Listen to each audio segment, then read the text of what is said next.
Aqui quem fala com você é sua irmã em Cristo, Rosani Barassal. E temos a primeira pergunta, pastora, da nossa querida irmã Cirlei da IEPAZ. Ela pergunta, por que Deus não aniquilou o diabo? Irmã Shirley, a senhora faz pergunta difícil que eu não sei responder. Cirlei. Shirley. Mas vamos lá considerar primeiro a pergunta. Foi Deus quem criou o diabo? Uma das acusações mais frequentes contra Deus é que foi Ele quem criou o diabo, que por sua vez vem provocando enorme sofrimento à humanidade, a ponto da nossa irmã Shirley querer que Deus o aniquile rapidamente. Por que Deus faria uma criatura assim? São perguntas que são levantadas.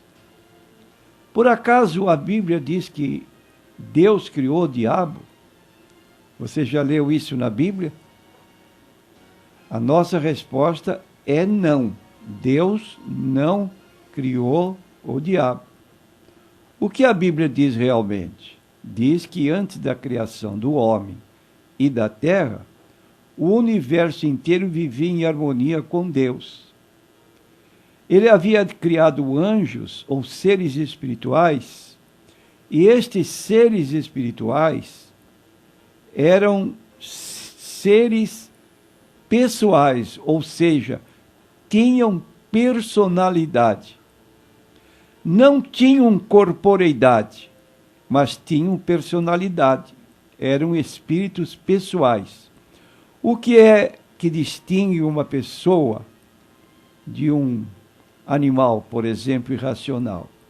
É que o animal racional, ele não tem os atributos próprios de personalidade, que são inteligência, capacidade de conhecimento, vontade própria ou volição, que é a capacidade dada por Deus para o livre-arbítrio, a escolha que se queira fazer, certo ou errado, e a emoção ou sensibilidade.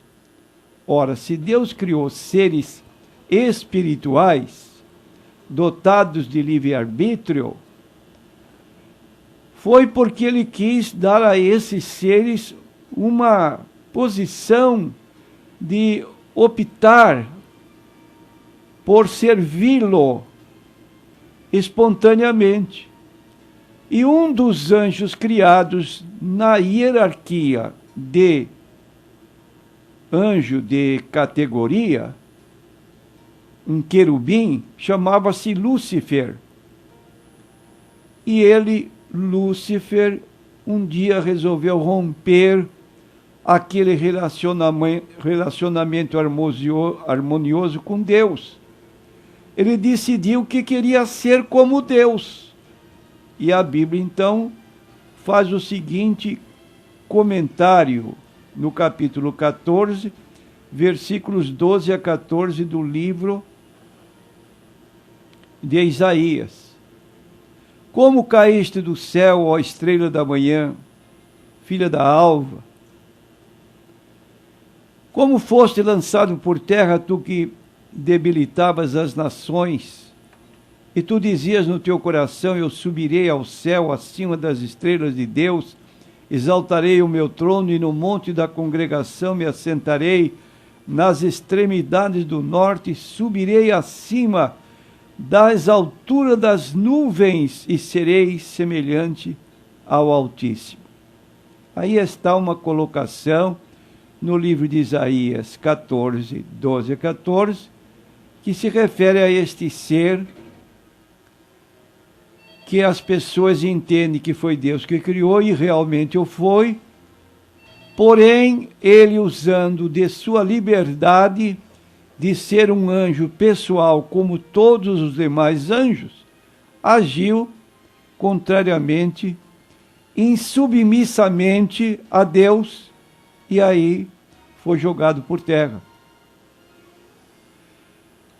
Este ser, então, desde que assim agiu, que se rebelou contra Deus, ele o fez pelo orgulho, porque era um anjo de extrema beleza.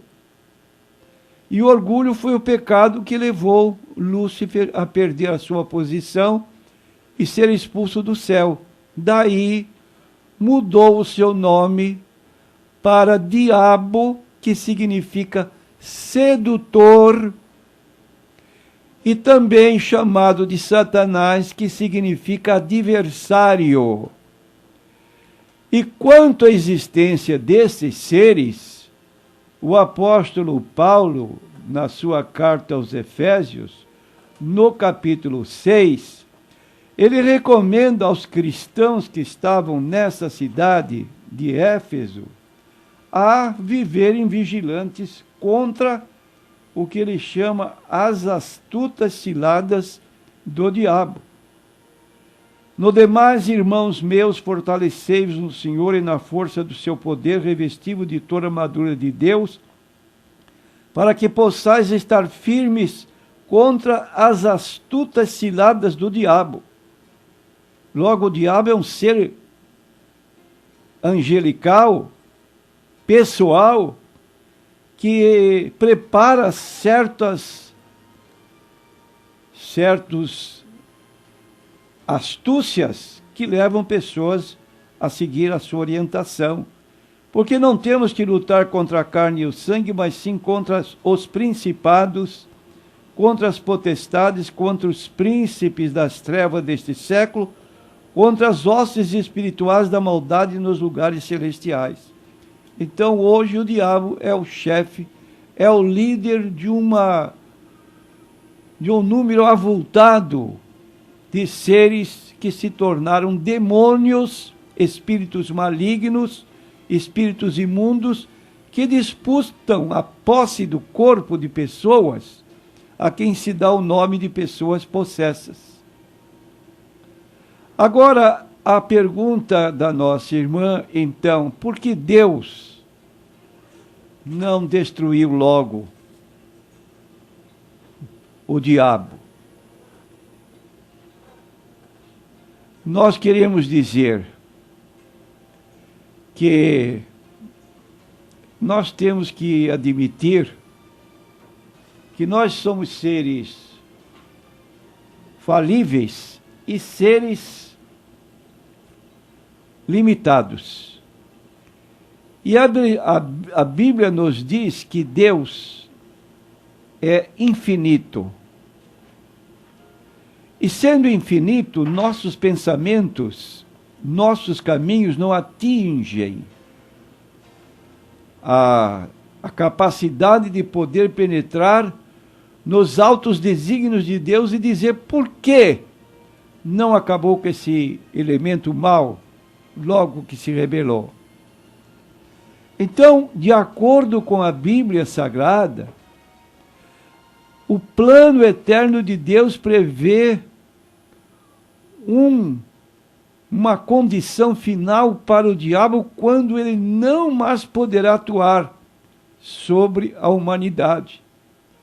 E isso a Bíblia apresenta em duas ocasiões. Primeira, que está no capítulo 20 do Apocalipse, versículo 1 a 3, a Bíblia aponta a sua prisão por 1000 anos, impedido de agir durante esse período de 1000 anos, quando Cristo estará reinando sobre a terra durante o seu chamado reino milenial.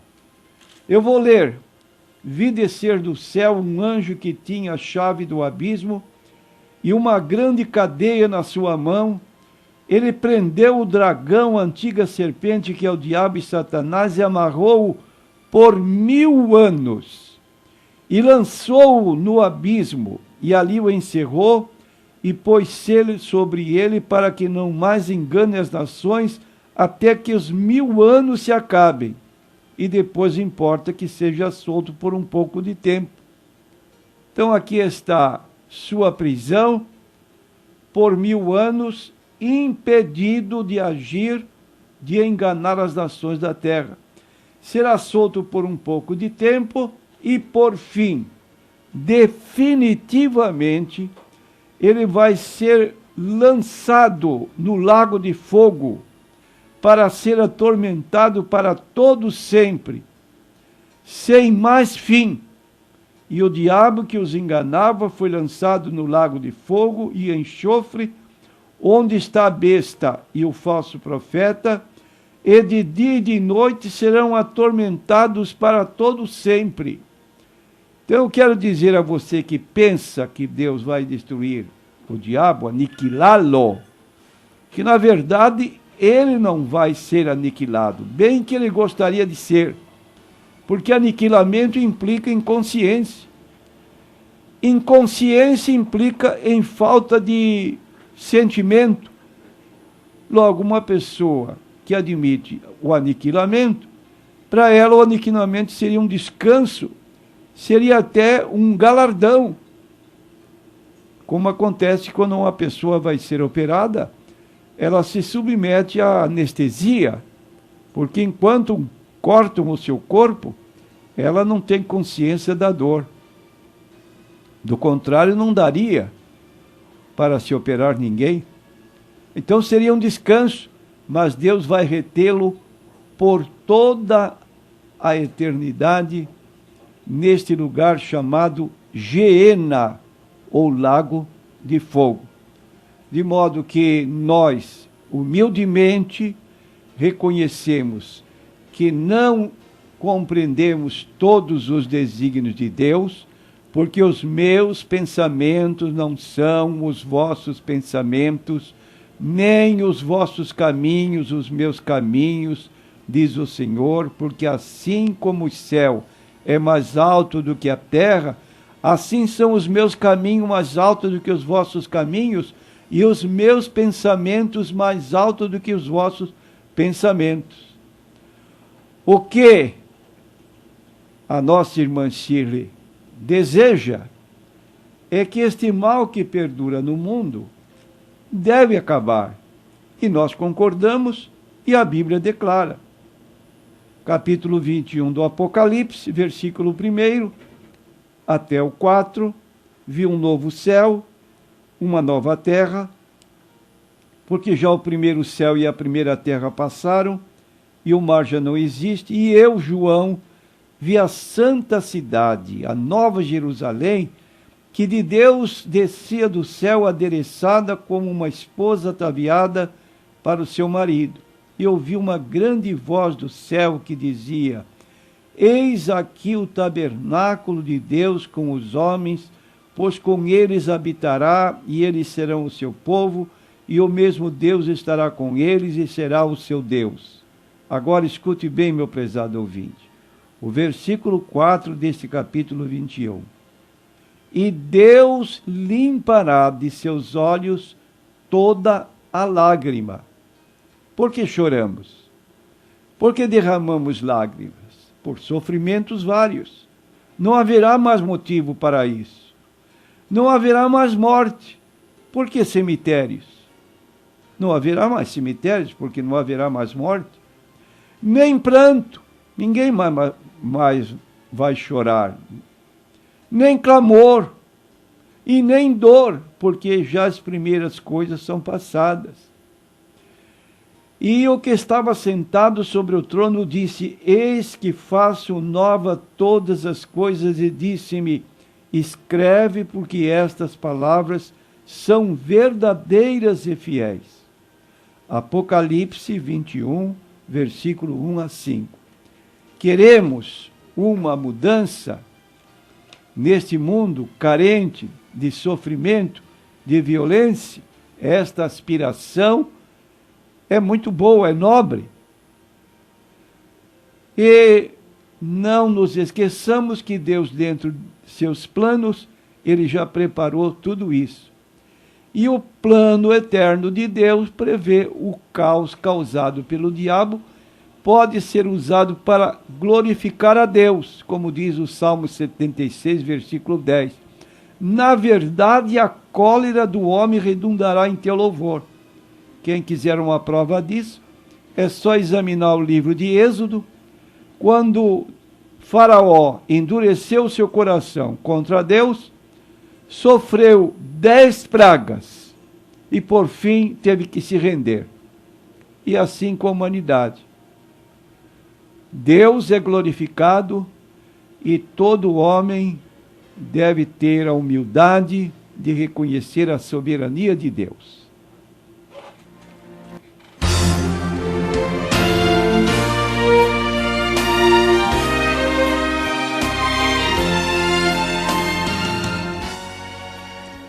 Pastor, encontramos na Bíblia várias referências que existem águas que correm do trono de Deus e que até as folhas que caem das árvores que existem junto ao rio servem de remédio para as nações. Está lá em Ezequiel 47, no versículo 12. Eu vou estar lendo. E junto do ribeiro, à sua margem, de uma e de outra banda, subirá toda sorte de árvore que dá fruto para se comer. Não cairá a sua folha, nem perecerá o seu fruto. Nos seus meses produzirá novos frutos, porque as suas águas saem do santuário, e o seu fruto servirá de alimento e a sua folha de remédio. Eu gostaria de saber se essas águas são para os dias de hoje ou se tem algum significado diferente. Porque quando todos nós estivermos na glória celestial, não precisaremos de remédio, pois no céu não há dor nem sofrimento. Exatamente como eu li agora no capítulo 21 e versículo 4 do livro do Apocalipse. Então quero dizer que esse rio representa figurativamente a pessoa de Jesus. Jesus mesmo empregou essa figura de linguagem a fim de descrever a si mesmo. Ele disse à mulher samaritana que ele era a fonte de água doadora de vida. Por exemplo, nós abrindo no Evangelho de João, no capítulo 4, versículo 10 a 14, vamos encontrar Jesus se definindo figurativamente assim.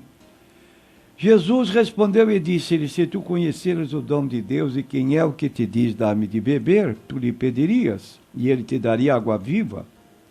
Disse-lhe a mulher: Senhor, tu não tens com que atirar e o poço é fundo. Onde, pois, tens a água viva? És tu maior que o nosso pai Jacó, que nos deu este poço, bebendo ele próprio dele, e os seus filhos e o seu gado? Jesus respondeu e disse: qualquer que beber desta água, tornará a ter sede, mas aquele que beber da água que eu lhe der, nunca terá sede, porque a água que eu lhe der, se fará nele uma fonte de água que salta para a vida eterna. E Jesus acrescenta ainda em João, capítulo 7, versículo 37 a 39, a mesma figura, quando ele diz: quem crê em mim, como diz a Escritura, rios de água viva correrão do seu ventre. Então essas águas são para os nossos dias, pois todos precisamos de Jesus. Daí o convite dele em Mateus 11, 28 a 30, vinde a mim todos que estáis cansados e oprimidos, e eu vos aliviarei. Jesus dá descanso à alma. E as folhas da árvore da vida indicam a ausência ali de tudo que causa sofrimento físico e espiritual, como nós lemos em Apocalipse 21, versículo 4.